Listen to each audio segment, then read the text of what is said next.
اهلا بيكم، جايلكم فيديو جديد. النهارده هعمل معاكم. جبت فرخه. قطعتها 8 حتت. تمام، فرخه يعني عباره عن 2 كيلو 2 كيلو وشويه.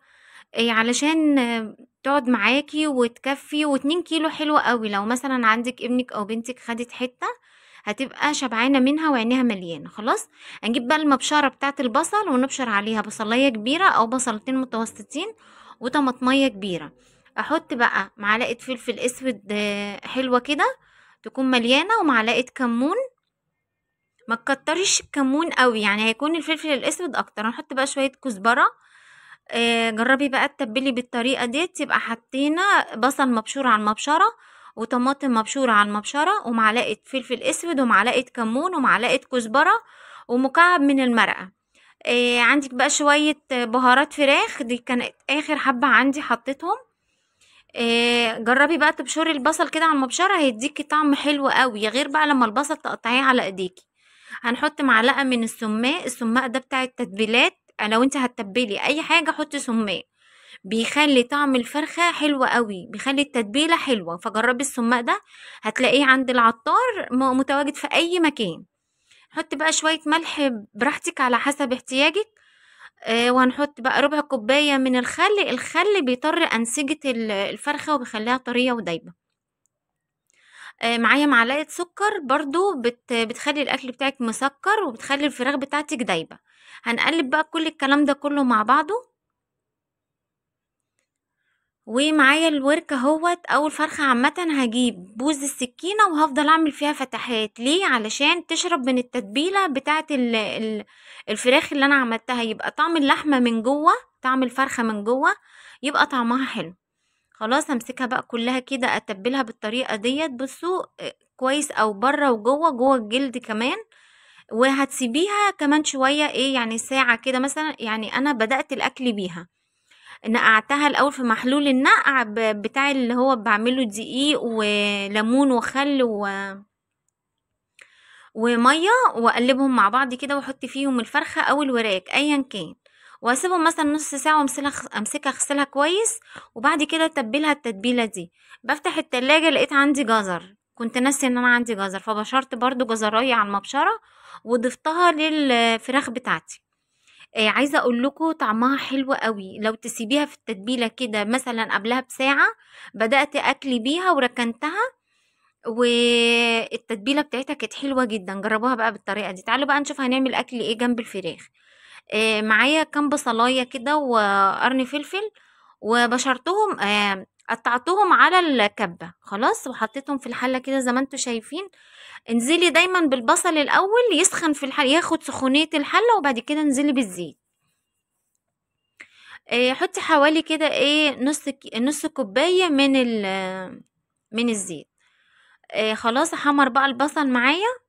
ممكن تحطي توم مع البصل، انا كنت دقيته كل حاجة بس نسيت احطه، فانت ممكن تحطي توم تحمريه كده مع البصل. بصوا شايفين لون البصلاية؟ ما تقوليش اتحرقت، لا، هتدي للتسبيكة بتاعتي طعم حلو جدا. فرمت بقى شفشقين من الطماطم، وحطيت معاهم فلفل رومي احمر علشان يحمر القوطة معايا. هسيبهم بقى يتسبكوا مع بعض. ومعايا حلة فيها مية، احط فيها ملح وسكر بس، ولو عايزة تضيفي كمون ضيفي. طبعا دلوقتي بتقولوا يا ترى هنعمل اكل ايه؟ هنعمل محشي كرنب. المية ديت انا عاملاها، المية تسخن بس مش تغلي، وهتسقطي فيها الكرنباية بعد ما بتقوريها من جوه. ومش هنطول على الورق يا جماعة، علشان ده ورق مش هياخد نار عشان ما يتهريش معاكي. هنبدأ بقى نسحب ورقة ورقة كده، اللي على الوش اللي استوى اسحبه، اللي استوى اسحبه. خلاص، بالطريقة دي. وبرديه بقى في مية، يعني يكون عندك طبق فيه مية من الحنفية. تحطي فيه الورق اول لما يطلع من السخن تحطيه في الساقع. بص بوريكم الصلصة بتاعتي اتلسعت من تحت، اللسعة دي بقى حلوة قوي كده. خلاص بقى الصلصة اتسبكت، نطرت الزيت على الوش، والكرنباية اتسلقت. مسكت الخضرة بقى نضفتها الاول، وبعد كده قطعتها. انا مكترة خضرة، الخضرة رخيصة والخضرة مفيدة. كتري خضرة بقى براحتك. معايا كيلو ونص من الرز. عايزة اقول لكم على حاجة. انا لقيت عند الراجل بتاع الرز بيتباع اكياس رز، فالاكياس لقيت الحباية رفيعة، فقلت اجربها. عايزة اقولك هي حلوة مش وحشة. بس مشكلتها انها بتزيد قوي، عامل زي الرز البسمتي، بس مش بسمتي، هو مصري بس الرزية رفيعة. فلو انت حابة تجربيه في المحشي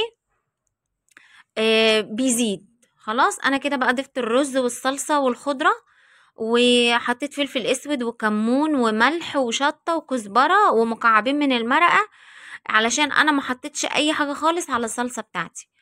وزودت كمان شوية زيت، لقيته محتاج شوية زيت.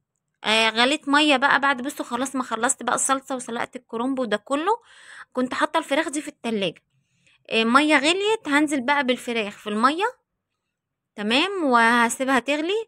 وبعد كده بعد ما المية غليت نزلت بقى بالفراخ والتتبيلة بتاعتي برضه هضيفها في الشوربة بتاع في المية. هتغلي، عايزة اقولكم وهي بتغلي بقى ريحتها حلوة، حلاوة، ريحتها حلوة قوي. حط بقى ورق راولة، جربيها بقى بالتتبيلة دي، سواء هتحطيها في الفرن او هتحطيها في الشوربة. كالمعتاد ان احنا بنغلي مية ونحط بصلاية وكده وطماطمية وخلاص. جربي تعملي التتبيلة دي. هسقي المحشي بتاعي بالشوربة زي ما انتوا شايفين كده، وهحط طبق علشان الورق بتاعي ما يتفكش، الصباع نفسه ما يتفكش. خلاص جربوا بقى ايه تعملوا المحشي بالطريقة دي.